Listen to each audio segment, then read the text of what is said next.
Test, test. Is this too far? Test, test. Is this too close? Hello everyone! Welcome to the first episode of V-Talks. I hope you're all very excited because today we're going to be talking about the ovaries! Yay! So, as you may be able to tell, the ovaries are two small organs located on either side of the pelvic wall, and they're attached to the uterus via the fallopian tubes. They're attached to the fallopian tubes with these cool little structures here called the fimbriae, so aptly named because they look like little tiny fingers. The ovaries are about the size of a large almond, and they are quite possibly one of the most important organs in the female reproductive system because they produce the female gametes known as ovum, or eggs. So now that we've gone over a brief overview of the ovaries, let's jump right in and talk about the structure, more specifically the histology, or the different tissues that make up the ovaries. So, the outermost layer of the ovary is known as the germinal epithelium, and it provides a smooth covering for the ovaries. The layer underneath the germinal epithelium is known as the tunica albuginea. This layer is thick and fibrous, and it protects the delicate underlying tissues of the ovary. Far inside the tunica albuginea is the ovarian cortex. The ovarian cortex contains follicles and their connective tissues. Each follicle contains oocytes that may mature to become ovum, or eggs, during a person's reproductive years. Lastly, we come to the innermost layer of the ovaries. This layer is known as the ovarian medulla. This layer contains most of the vascular structure and tissue of the ovary that supports the other layers. So, all of the layers of the ovaries work together for one common goal: to produce eggs. Unlike males, female babies are born with all of the eggs they will ever need in their entire lifetime. Actually, a female baby is born with about 2 million eggs in their ovaries. However, nobody has 2 million eggs in their ovaries throughout their lifetime, so these eggs will actually start dying off by the thousands, and by the time someone reaches puberty, they will have about 4,000 to 5,000 eggs left in their ovaries. Of these 4,000 to 5,000 eggs, about 400 to 500 will actually be released during someone's reproductive years and may potentially be fertilized. So the process of releasing these eggs is called ovulation, and it's quite incredible because what happens is the egg will actually explode out of the ovary. Some people might experience ovulation pains during their ovulation cycle, and these will feel like just vague abdominal pain.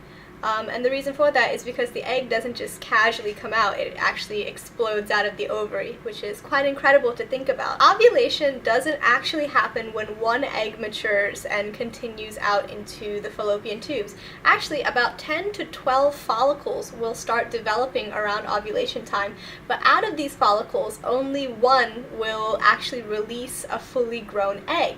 And this follicle is known as the dominant follicle. So after the dominant follicle releases its egg, the rest of the follicles will return to a dormant stage, and they will wait for their next turn in releasing an egg. So now that we've gone over some of the functions of the ovaries in relation to producing eggs, let's go over the second main function of the ovaries, producing hormones. So the ovaries produce two main types of hormones, progesterone and estrogen.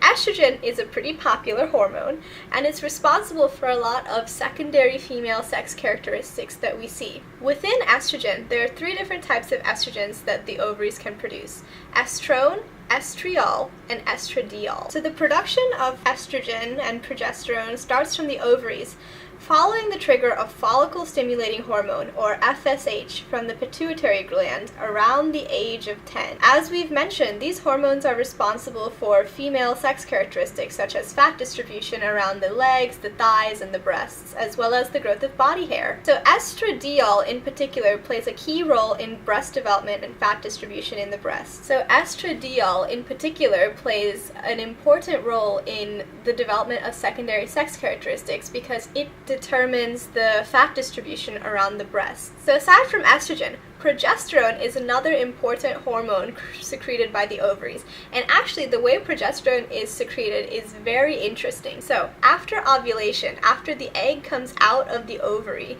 will actually develop a temporary gland called the corpus luteum, which starts to secrete progesterone. And it's this progesterone that helps to thicken the uterine lining within the uterus in preparation for a pregnancy. And it's so interesting how a temporary gland actually develops in the ovaries every single month in order to secrete progesterone. Progesterone is a pretty major player in female reproductive health, and so it's a very important hormone. And the way it is secreted really shows the complexity of the reproductive system as a whole. So now that we've gone over two of the functions of the ovaries, let's talk about some of the diseases that the ovaries can succumb to. So one of the most common diseases that can impact the ovaries are ovarian cysts. A cyst is just a fluid-filled sac, and it can occur anywhere within the body. Ovarian cysts are cysts that, as per the name, occur on the ovaries. They can be very normal. Some people can just get ovarian cysts after they ovulate. Some people can just get ovarian cysts just in their regular menstrual cycle. They can be very small, ranging from the size of a pea to very large, so to the size of like a grapefruit or larger. Usually a cyst about that size will require surgery to remove because it can impact blood flow to the ovaries. One of the diseases that impacts ovarian cysts is called polycystic ovarian syndrome, otherwise known as PCOS. Polycystic ovarian syndrome can cause various symptoms within the people that have it. So for example, increased weight gain or body hair. And the reason for that is because it's impacting the ovaries, which produce estrogen, which determines secondary female sex characteristics. So if you think you're experiencing any of these symptoms, please feel free to consult your physician. Another aspect of life that impacts the ovaries is menopause. So after ovarian function has been exhausted, which is just a fancy way of saying after the ovaries are done releasing their eggs, what will happen is the person will transition into menopause, which is when you experience reduced ovarian function. Usually what will happen during this time is that estrogen levels will start to decrease. And this is one of the reasons why so many people going through menopause experience osteoporosis, is because estrogen is actually key in bone development and bone growth, which is why sometimes estrogen pills or estrogen creams can be used to supplement osteoporosis and to encourage bone growth and development. Other symptoms of menopause may include hot flashes, moodiness, irritability, as well as a plethora of other symptoms that are just natural during this phase in time. Some people have a smooth transition to menopause. For some people, it's very stormy. If you experience any symptoms that are concerning to you, please consult your physician. Another more serious disease that can impact the ovaries is ovarian cancer. Symptoms of ovarian cancer include infertility, abnormal uterine bleeding, and abnormal pain in the abdomen. If you're experiencing any of these symptoms, please consult your physician. It's never too early to bring up this concern. So overall, the ovaries play a very important role in the female reproductive system with the production of eggs as well as the production of hormones. Despite being incredibly crucial to the female reproductive system and incredibly resilient, they can succumb to various diseases. So if you're experiencing anything out of the ordinary, please consult your physician.